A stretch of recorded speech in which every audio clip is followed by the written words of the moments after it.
Watch this.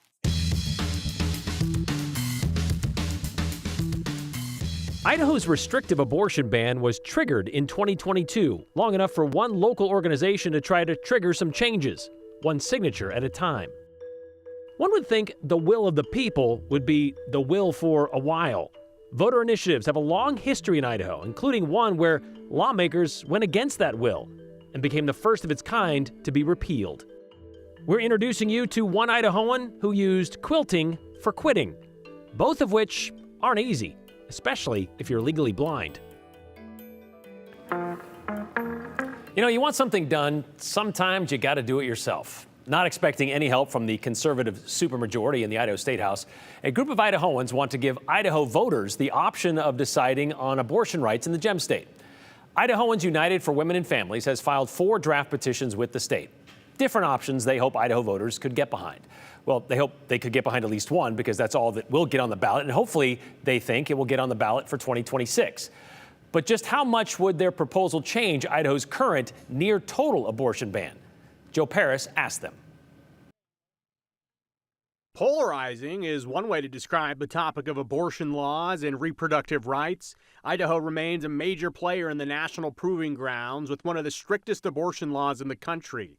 A total abortion ban, except in cases of rape, incest, and to save the life of the mother. We're the poster child for these extreme laws across the country. Melanie Falwell is a part of Idahoans United for Women and Families, a group that questions if lawmakers and Idahoans are on the same page when it comes to reproductive rights. Survey data sheds light on the question. For 69% of Idahoans, they feel that though we all have strong feelings about abortion, we shouldn't impose those feelings on others. And moreover, that the government shouldn't step in and impose those feelings. A related insight from polling: the decision should be personal. 63% of Idahoans believe that a sensitive private medical decision, like an abortion, should be made between a woman and her doctor and her family, maybe her clergy, not the government, not with politicians, not with lawyers, with a doctor. It's those insights that pushed Idahoans United for Women and Families to draft petition language for new laws that they hope Idahoans can vote on in 2026. There are 4 draft ideas. Proposals 1, 2, and 3 are framed as Reproductive Freedom and Privacy Acts with broader language about reproductive rights, including abortions, fertility treatments like in vitro, and rights to use things like contraceptives. Proposals 1 and 2 prohibit state interference with abortion care before 20 and 24 weeks respectively. Proposal 3 uses quote-unquote fetal viability instead of a specific week. Proposal 4 is more narrowly focused on the right to abortion under certain circumstances, mirroring narrow language that Idaho's medical community has called for in terms of abortion care in emergent or emergency situations. The goal, though, is to select one concept for voters to consider. We're looking at a policy that best represents what our stakeholders, what our doctor community would like to see, what the patient community would like to see, and quite frankly, the feedback that we're getting from everyday Idahoans as they look at these policies. The campaign comes as a response to lawmakers who continue to be criticized by the medical community for passing a vague set of laws that some believe are extreme and simply catering to a specific political subset, not the entire state. You know, politicians are doing the game of politics. They are trying to speak to what turns out to be a very vocal minority in this state, a very loud minority in this state. And unfortunately, they are kind of running the show, particularly on policies around reproductive health. So the group is going to make a decision this fall in terms of really what draft they want to go with. And in terms of getting signatures, no signatures or petitions are published yet. There's a long ways to go. There's a whole process that has to go through this. But I did ask about issues with the Attorney General's office. We have seen some concerns and some issues between the AG's office and Idahoans for open primaries. Brian, when I asked about working with the AG's office, Melanie, who you heard from in that story, says that from what she's hearing, the AG's office is looking forward to working with them to have a clean and concise title that'll come out soon. What's interesting is that when this trigger law was passed in 2020, it was kind of passed in a vacuum. Some might say for political points. They didn't expect it was actually going to become a thing after the Dobbs decision. And when we've spoken to several current and former lawmakers, they admit there's a flaw in this bill or this law. And maybe this could be the way to address it, And because nobody wants to take it up at the State House. And that's what the group says, is that they've had 2 legislative sessions, really haven't done anything about it, so here's their answer. All right, thanks, Joe. You know, all this voter initiative talk got us talking about Idaho's relationship with the will of the people. Idaho's initiative and referendum policies were written into the state constitution in 1912, but it took until 1933 for the legislature to set up how citizens could initiate a law or vote for the approval of one passed by lawmakers. The first one put to the people, that would be a referendum on a 2% sales tax. The people rejected it in 1936. The last one, Medicaid expansion in 2018, passed by 60% of the voters. Overall, we've had 37 make it to the ballot. 15 initiatives have been adopted, 15 have been defeated. As for the referendums, 4 have been rejected, 3 have been approved by voters, including the last time lawmakers repealed a voter initiative. Here's how this happened. So initiative got repealed by a voter referendum. We'll get to that. In 1994, Idaho voters approved by nearly 60% an initiative to limit the number of terms an elected official could serve, from Congress down to the local school board. A year later, U.S. Supreme Court, they voided the congressional part because, well, states, they can't make rules for the feds. But they left in the rest of the term limits for that law. No more than 8 years in a 15-year period for state, county, and city officials, and no more than 6 years serving out of 11 for county commissioners and school board trustees. And voters, they agreed to a couple different versions over the next few years, in 1996 and in 1998. But that percentage of approval, that kind of kept sliding from nearly 60% in 1994 to 56% in 96 to a little more than 54% in 1998. Then came the Republican State Convention in 2000. The state convention, the Idaho State GOP party convention, and they passed a plank to their party platform in opposition to term limits, which brings us to the 2002 legislative session, when lawmakers, now facing that 8-year limit, thought it would be a good time to address it, deciding it didn't matter what the voters wanted in 1994. They were going to make quick work and history, becoming the first state to repeal voter-approved term limits.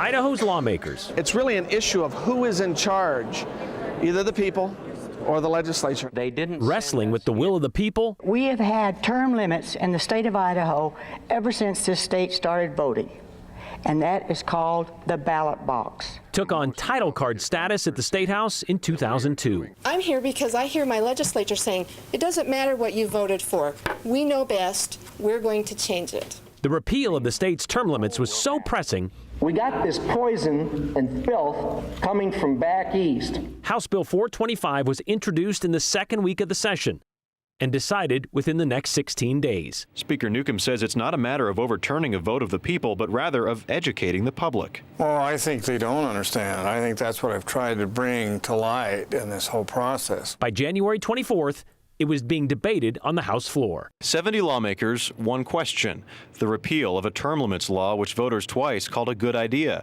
But was that really what they meant? When out-of-state money starts coming in, I get a little paranoid. Speaker Bruce Newcomb says those statewide votes were bought with California's money and an ad campaign that didn't tell the full story of what term limits would do. We are going to take on the issue, not for ourselves, but because we have friends and neighbors back home who have talked to us about this issue, who have told us that they don't want to term limit out the local sheriff. If the people don't like the way I vote, they should get rid of me. But I should not be forced out of office only because I have been here X number of years. And now the question is, shall House Bill 425 pass?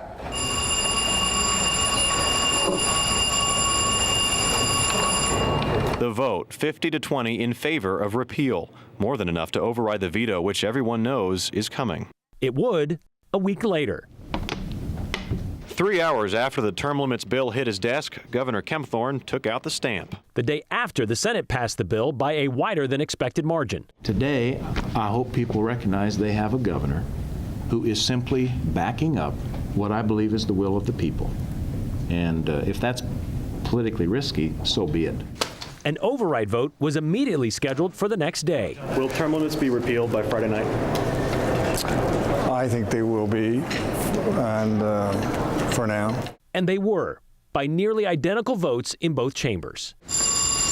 First the House. The Secretary will call the roll. Then the Senate overrode the governor's veto, taking term limits off the books. Almost immediately, term limits advocates said indeed they will force the issue this fall. I think the people of Idaho are going to rise up and call this one of the most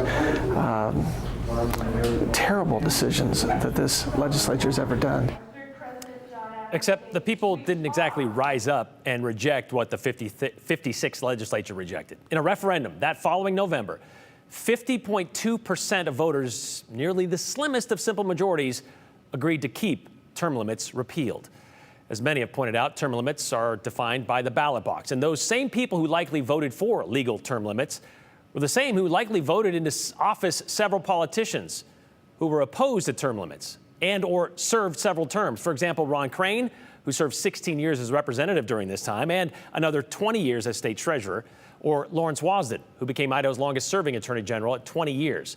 So a voter initiative is the will of the people, sure, and has proven to be set in stone for the last 90 plus years, except for that one time it was shown to be otherwise. Look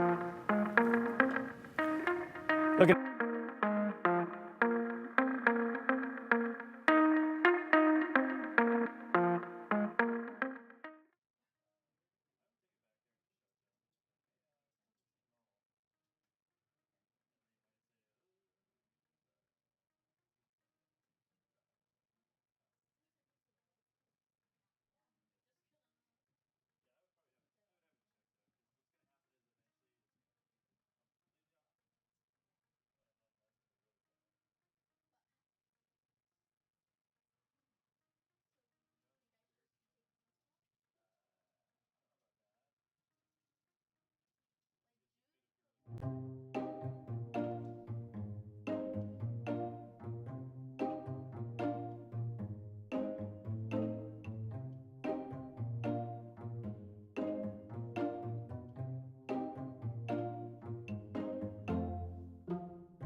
It's been an eventful past few days for Idaho's Attorney General. First, a U.S. Supreme Court ruling on Title IX and a new lawsuit on open primaries, this time in a lower court. Aspen Shumpert has all the legal lingo and even some tater tidings in today's 411. On Friday, the U.S. Supreme Court temporarily rejected the Biden administration's request to let some of the new Title IX rules go into effect. The new rules include protections for transgender students, including allowing students to use bathrooms corresponding with their gender identity.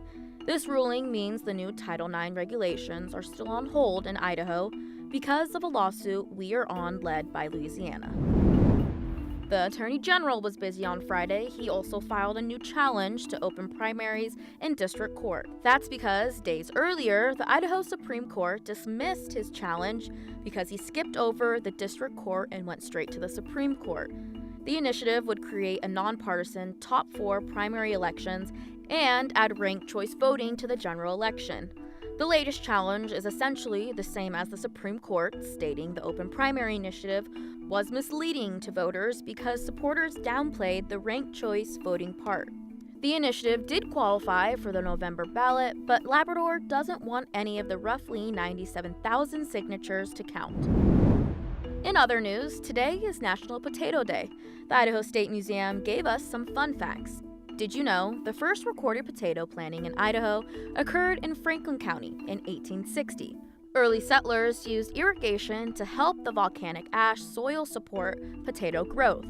And in 1915, potato acreage increased from 2,000 to 33,000 acres. Yeah, we're pretty good at potatoes. And that's the 411 on the 208. I'm Aspen Shumpert.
You know, from cows to clowns, from carnival rides to arts and crafts, Western Idaho Fair has all of that. And the best time to see it is today because it's KTVB Day at the Western Idaho Fair. We've been showing you shots, live shots of what's happening down there. And we have our team out there at the Western Idaho Fair. And we begin with Hunter Funk. You know, the smell of food, Hunter, the fun of the concerts, the thrills of the rides, all those are pretty cool. But sometimes, as you found out, some of the coolest stories are found in those exhibits. You nailed it, Brian. The home art section is where we're at, and you know, they're gonna catch your eye. All of these quilts really handcrafted, but we're gonna bring you to this one right here. This is the one bringing some fierce competition, maybe not just for its cool patterns, but also the artist behind it. This one was a 7-year project. Walk into Sharon Rose Coley's home. 7 years. And you'll find quilted art everywhere. Start with one on one side and stitch it down. And then you have the other one on the other side and stitch it down. And when you fold them, they're supposed to come in like this. Making a quilt doesn't happen overnight. And it's just waiting for its binding to go on. It takes time, care, and a drive to get it done. For Coley, it's the same for her life. Cut strips of that repeat. Born legally blind, Coley was put up for adoption as a baby. My foster parents, when I was a baby, ended up being my grandparents because their daughter and son-in-law are the ones that adopted me. I got super, super, super fortunate in that way that they felt that they could take that on. And all my life, they've just, well, you're not blind, you can see. You can do what everybody else does. Her family was her thread, but along the way, missed. People she met caused some snags. When you go see somebody for the first time, or you go for a job interview and they see these, and then they see this, and you got this one eye that just wants to go wherever it wants to go, and I can't control that. She says people were not very forgiving. But her family, along with her friends, are what kept her pieced together. 1, 2, pull. I am very, very fortunate to have a very loving group of friends and a lot of help. Even though her hands are full working for an adult developmental disabilities agency, it's not just a hobby. She used her quilting for quitting smoking. I need something to do with my hands. So I got Sasha out, and I have never finished a quilt like that in 2 weeks. Sasha is the quilt she submitted in the fair, and it took some encouragement. I told one of my friends, I said, I don't know if I want to put anything in the fair this year because I was not super confident about what I was putting in. And she's like, you got this. Yeah. Her friends guided her along the way. This is the first panel type quilt that I ever did. It's all those pieces coming together. It's almost fun. And she hopes it comforts and inspires anyone who doesn't believe in themselves. Knowing that I am just as smart, just as talented, and can figure stuff out like normal people. You know, that part is very empowering. Now, Coley is watching this, and just for you, we are going to show you what you got. It is second place. These are all rated on how well you do with the quilt, so it's not competition between each other, just how you do your designs. But the best in show gets the overall, so that is the competition part, but really good. You're first place in our hearts, Coley, and we appreciate you for sharing our story. Now, we're going to bring it over to Rick. I'm wearing pants in here, and it feels fine, but I'm sure outside, maybe not so much a pants kind of day. Well, you know, I got to tell you that I remember when we had those 105, 107 days, The shade wasn't even cool. The shade is cool out here, okay? Its temperature is getting into the 90s. That's the big difference. When it was up that hot, 105, 107, not even your refrigerator was cool inside. It didn't seem that way to me anyhow. But hey, we're out here. Guess what? It's KTVB Day out at the Western Idaho Fair. We come around every year with it, and we hope you come around with us, okay? Come on out here and say shout a hello. Of course, we have a booth, which is right down past the exhibition building. Just before the rides up, which would be just right across. I'm looking right at them now from our booth, as well as the barns and different things for the horses, as well as for the cows. All right, so that's a description. That's a big description for you anyway. Let's take a look at the high temperatures for this afternoon. Most of the highs made it well into the 90s for today, and even at this time, it's only 5:20 in the afternoon, so this portion of August, you could still have high temperatures that could be coming in around 6:15. I would say like a day like today, and so we could still radiate just a few more degrees from this. Now, in the meantime, we've got pretty much clear conditions over most of the Northwest. Because of the heat, we have a little bit of moisture that is moving in to the western mountains, and because of that, it's producing some thunderstorms. In some areas, they're very isolated, but not much down here in the valley. So let me show you some of the temperatures for tomorrow, which, by the way, will be under sunshine. Highs will mainly be dropping about 5-6 degrees. As you can see, high temperatures around most of the Magic Valley. And of course, talk about cool. Temperatures are coming down in most of the mountain locations, from the Central Mountains all the way over to the West Central Mountains. And then let's move on down into the valley too, and you'll see that highs will be right around 90 degrees for tomorrow. That's going to be to the west end of the valley. But when we get over to Boise, most of your highs will be into the mid to the upper 80s. How about that? It's going to come down a little bit. And if you're coming out to the Western Idaho Fair, KTVB Day, keep in mind that there will be some wind for tonight. They'll probably be up to about 20, 25 miles an hour. Not going to notice it unless you're at the top of the Ferris wheel, but go ahead, live a little bit, okay? Anyhow, that's out here at the Western Idaho Fairgrounds, some of those gusts. And then for tomorrow, just look at some of the temperatures, because the temperatures are going to be rather nice. Many of the highs are going to be into the right around the upper 80s to 90 degrees, but look at the end of the week. Look how those temperatures are starting to drop. In fact, by the time we get to Friday, highs will be in the 80s. And then by the time we get into Saturday and Sunday, most of those high temperatures will be into the 70s. That means there's a change coming. So either later Friday or into Saturday, we have a chance of some thunderstorms, maybe even a shower or so. You're probably going to enjoy that. That's this next weekend coming up. Something else you're going to enjoy, KTVB Day at the fair. You hear the kids out here? Come on out, everybody.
You know, lots of comments today about voter initiatives here in Idaho and the history of it and what happened in 2002 after the 1994 voter initiative when it comes to term limits. B&B says, I'm glad to see that someone has been working on the abortion issue. However, after seeing the term limit story, I worry about the actual will of the people. Do they even care what we, the people, want? If there's ever been a bunch in the legislature that needed to be subjected to term limits, it's this current group. Continually ignoring the will of the people to appease special interests and prove how conservative they are, regardless of what's actually best for Idaho citizens. They treat us with disdain. That one is from, I'm not sure how that one came from. Cut out the name. This one's from Deb, though. For those in the legislature stating they're Idahoans, that Idahoans can vote them out if we don't like their votes. They passed the closed primary to ensure Idahoans can't vote them out. They did that in 2012. They closed the primaries, or at least gave them the option. That's what the Republican Party did. What I learned in this story, researching this story, was back in 1990, the Idaho Senate, 21-21, Republicans and Democrats. It was tied, a virtual tie, a couple independents in there. But that's how quickly things shifted over the next year. Our Idaho government is exhausting, says Kim. I know, we kind of get that vibe every once in a while, but you know what? We're going to keep bringing it to you, telling you what you need to know here on the 208. We'll see you tomorrow.